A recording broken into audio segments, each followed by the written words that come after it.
Moving on to tennis news now. So by now, we've all seen and heard the drama coming out of the tennis #1 seed, Novak Djokovic, being more fussy than a 5-year-old, asked to eat his vegetables, as he was asked to do the bare minimum in public health and human interaction required by getting a vaccine, when he is perfectly capable of doing so. But years and years and years of being a sports star in a world that praises people simply for being quite good at moving their body and expects very little of them has led him to do otherwise. However, with over 2 years of lockdowns, the relationship humans have with activities, including leaving the house and having appreciation for movement and motion, has diminished somewhat as the pandemic enters its second, technically third year, depending on when you start counting from. In fact, all the previous institutions that we've held to be reliable and to be acceptable, so Facebook news, theatrical events, the continued exploitation of the working class through the underpaying and overworking, and public shaming of people in a public sphere so that they'll behave in a semi-acceptable way, all seem to be teetering on the edge of some sort of revolution. Novak, seen here, seeing his chances for performing his only valuable skill vanish over the horizon, was put into immigration detention in the infamous Park Hotel in Melbourne, where refugees have spent the worst part of 9 years languishing away in a horrid limbo-like existence, which gives new meaning to the term park in Park Hotel, as it no longer refers to the open grass space of the hotel is situated near, but now represents the action of the government with the refugees as they are parked in the hotel until we can send them to America or convince them to go home. Hotel occupants were thrilled to get the celebrity visitor. Normally when people come to town, they go to historically more upbeat locations like Dreamworld or the bins out the back of a restaurant, and they quickly named Djokovic the #1 seed in getting released from hotel detention. Which was quickly proven to be true, as Djokovic was released, then quickly put back into detention, which, while disappointing, was still exciting, and frankly, the Park Hotel detainees were just happy to see someone, anyone, actually get out of detention, even if it was via a rotating door. He probably should have just used the regular exit, but if we've learned anything about Djokovic from this whole debacle, it's that he isn't one for doing the simplest activity to keep him from having to go through a lot of unnecessary shit. Upon his return to the Park Hotel, detainees quickly all changed their names to Novak, and in order to confuse the guards who might see it as a Spartacus thing, and then let everybody go just in case they missed the wrong one. When that seemed to not work, they organised the first ever inter-detention centre tennis tournament with MITA to gain the support of Australians and get a chance at being released before their 10 years in detention anniversary.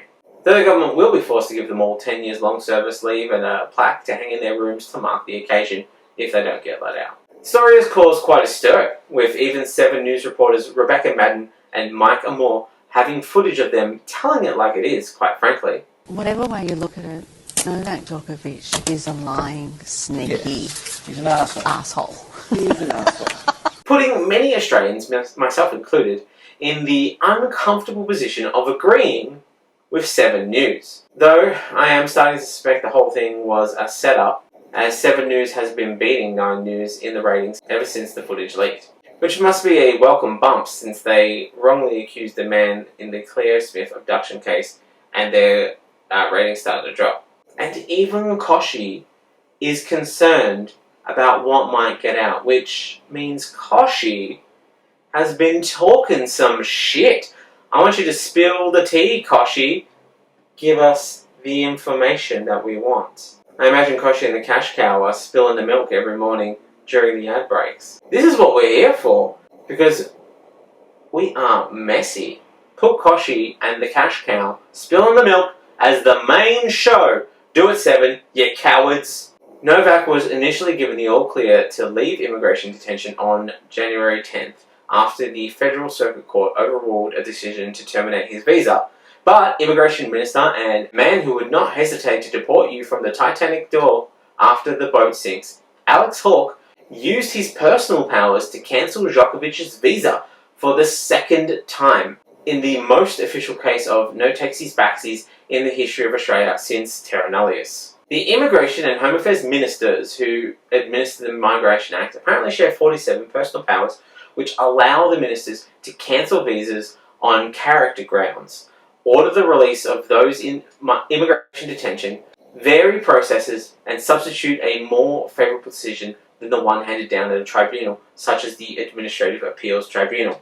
A power they have really been withholding, as we held people in detention for the last 9 years. The discretionary powers stem from Section 51 XIX of the Australian Constitution, which notes the Parliament has the power to make laws with respect to naturalisation and aliens. Which is why you haven't seen any reboot of Alf. He did try to immigrate to Australia some years ago as a refugee, running from the first proposal to reboot his show, but he was kept on Christmas Island until he was eventually moved to Minor Detention Centre, where he still resides to this day.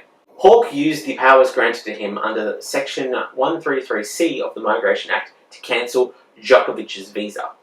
He said it was in the public interest to do so because the coalition government needed a huge distraction after failing multiple times to get a handle on the pandemic and keep people safe, paid and healthy. Calling Novak a talisman of anti-vaccination sentiment, which I believe is the next book in the anti-vax young adult adventure series, Jenny McCarthy, which goes Jenny McCarthy and the Misrepresented Science, then Jenny McCarthy and the Facebook Group of Secrets, then it's the Half-Vaxxed Prince, and now the Talisman. Then going on to say that Novak's presence in Australia might incite civil unrest, which was the perfect means to throw off the news cycle for at least a few days to a week at most. But as much as I can't stand Djokovic's I'm not an anti-vaxxer, anti-vax stance, he has been positioned against Border Force, the force so distrusted they had to create a propaganda show showcasing the hard work that they're doing. And I can't help but notice that nobody makes propaganda shows for firefighters or paramedics. Just making some observations. Just asking questions. I'm expecting this election cycle will come complete with the reality show Scott Morrison, Daggy Dad! Especially after he received a call from Serbian Prime Minister and woman getting a nose full of Australia's shit, Ana Brnabic. And he sought to manage the diplomatic fallout of the overturned visa cancellation by insisting Australia's policies were non-discriminatory. After all, we'd lock anybody up for next to no reason, and if we can claim it is protecting our borders to do so, even better. Which is really why Djokovic should have attempted to come into the country disguised as a French au pair. Dutton would have let him straight in. We'd have had no issues at all. Border Force did find travel declaration anomalies showing Djokovic's positive COVID test, which was the basis for his claimed medical exemption from vaccination. And Der Spiegel reported that the QR code linked to Djokovic's COVID-19 test on the 16th of December, which was published in court documents at times, appeared to return a negative result. Interesting. So even if he wasn't an anti-vaxxer cosplaying just as a man asking questions in a confusing time, he has actively lied to authorities. But why? Why would a sports person be so unreasonable when so many of them have such stellar reputations and are excellent role models? Well, hang on. What's this? Breaking news coming in through the pre-written script and the teleprompter. Well, we better check this out.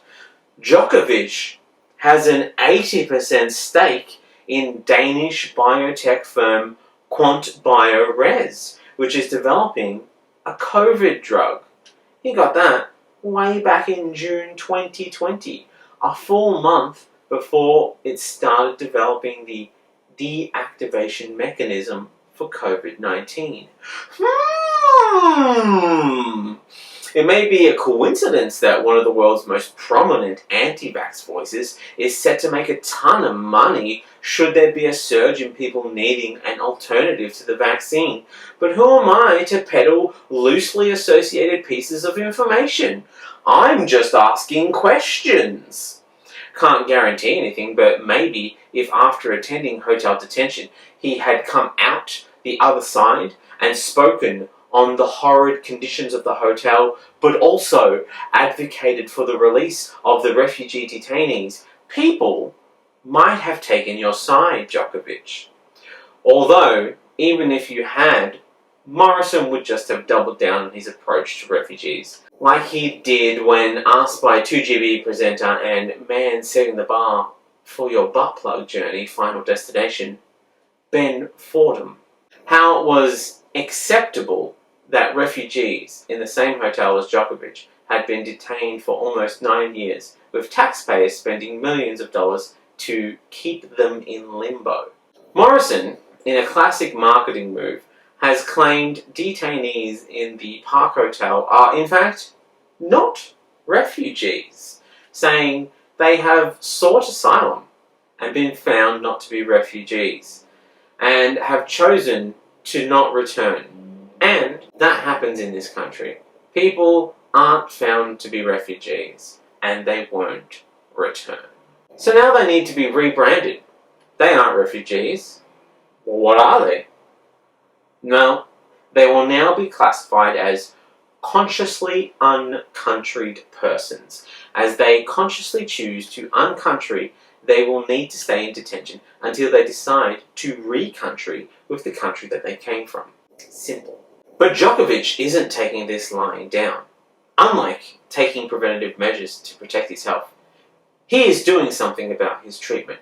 Reportedly, he is in talks to sue the Australian government, which actually makes him more alike to his previous roommates in hotel detention, as this Kurdish refugee went on to sue the Australian government for unlawful imprisonment in hotel detention. The Sun is reporting that Djokovic is weighing up a $6 million lawsuit. That sum directly includes the prize money that Djokovic could have potentially won had he been allowed to defend his Open title, which the winner could have won $2.875 million. The Sun quoted a source close to Djokovic's agent, Edoardo Artladi, as saying it is well known that Novak and his family feel he was poorly treated in the quarantine hotel in Melbourne. His mother revealed how it was full of fleas and maggots, and he was kept a virtual prisoner. And while he is a proper shithead, who was selfish, greedy, and attempted to deceive a government who was uncharacteristically firm on COVID restrictions when they have been close to a completely reckless, let-it-rip approach to being bored and dealing with the pandemic in general. But if a lawsuit leads to starting a legal precedent that putting people in hotel detention is bad, and we probably shouldn't do it, then I think I'm all in support for it. He can have money and a non-apology apology, the kind that a government is excellent at delivering. Perhaps the only thing that they are excellent at delivering. And it may lead to speeding along the process for getting these guys out of detention, as it certainly won't happen via any official channels. Especially as migration lawyers have expressed concerns about an admission from the Administrative Appeals Tribunal that it is under-resourced to deal with its backlog of tens of thousands of migration and refugee cases. However, given that the 6 years prior to 2019, 65 of the 333 AAT decision-making members are former Liberal Party staffers, former Liberal or National politicians, party donors, members, unsuccessful Liberal candidates, or Liberal government employees, the vast majority of which are appointed without a transparent selection process, they really should have made it clear they needed a car park. They probably would have gotten the money pretty quickly to sort out all this administrative business. Migration and refugee cases make up approximately 86% of the tribunal's caseload, which also handles appeals on issues ranging from disability support to pensions and unemployment benefits. AAT President David Thomas conceded the tribunal is not sufficiently resourced to substantially reduce its backing cases in its latest annual report released last month. Seems the coalition's new definition of refugee is not a callous message to attempt to stop people from entering the country under the rights to seek asylum, but rather a means to really help lessen the bureaucratic backlog. I mean, I don't know why they aren't leading with this as their election messaging, just letting us know that they are cutting through red tape. We hate delays of red tape, so this sort of thing should really speak to Mr. and Mrs. Australia.